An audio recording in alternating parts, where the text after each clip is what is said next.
Hi there, thanks for joining me on this weekly video. And this week I want to talk about the #1 best practice of top performing leaders.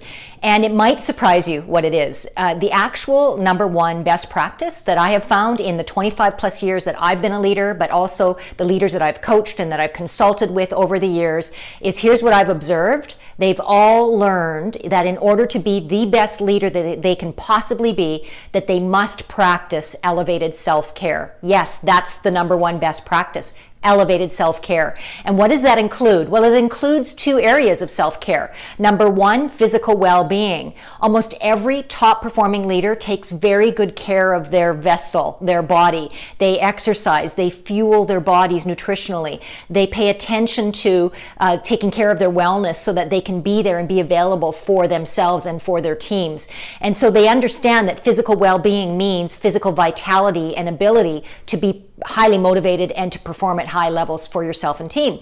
The second part of self-care, which is really fascinating because it's getting more and more attention now, is mental well-being. And what I mean by mental well-being is top performing leaders pay close attention to the state of mind. So when they find themselves getting sort of negative or even heading towards the road of burnout, they're able to self-correct, to reframe and focus on more energy available mindsets. So things like positive assumption, my team is doing the best they can, or I'm doing the best I can, or every day in every way I'm getting better and better as a leader, and doing things for mental well-being. So a lot of the research I've done with leaders, top performing leaders, is they fill their mind with positive stuff, whether that be an audiobook, whether that be music, whether that be reading inspiring content. A lot of them say they don't necessarily read work-related material. They actually expand their mind to go outside of that. So a lot of people enjoy relating sci-fi movies or a Netflix binge watch to how they can apply what they're learning to leadership. So the secret, the #1 best practice of top performing leaders is elevated self-care. And so here I leave you with a challenge. If you are watching this and you're saying, yikes, where am I with self-care? Here's a couple things to think about. #1, on a scale of 1 to 10, with 10 being high, how would you rate yourself on your self-care?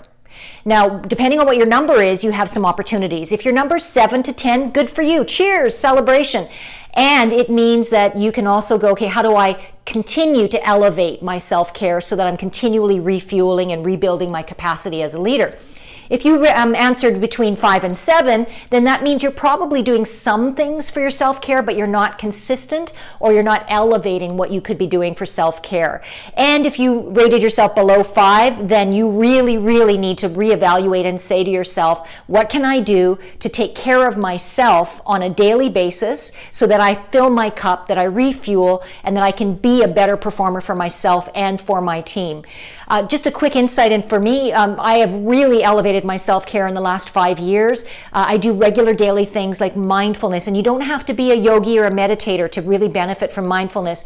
You can literally close your eyes for 5 minutes. You could be a subscriber to the Calm app. You could go for a walk in nature for 10 minutes. But it's really about carving out a small amount of time just to be still and inside the mind, and just really being present is a really important daily thing that I do.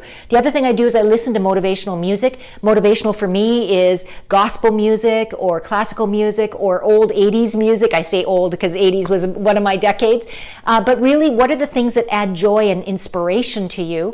And then in addition to that, I do things like the MELT exercise program, which is about releasing bound up tissue in the body, which is sort of an elevated self-care form of exercise. It's similar to Pilates, yoga, but it's about stretching the body, keeping it limber, keeping it agile. And also on a regular basis, I do things like get a massage when I'm traveling for clients. I'll book that in. I'll make sure that I have time out during the week where I carve out a few hours where I'm focusing only on enjoyable things versus work-related things. So really looking at and saying to yourself, how can I elevate my self-care? Because I'll tell you something, as a leader, you're giving energy out, you're giving love out, you're giving your time out on a regular, consistent basis. And if you're not balancing that or overfilling yourself with self-care, you will burn out, you will resent your teams, you will resent your work. We don't want to be there. We want to be energized, we want to be excited, we want to be continually adding value at the highest level that we possibly can.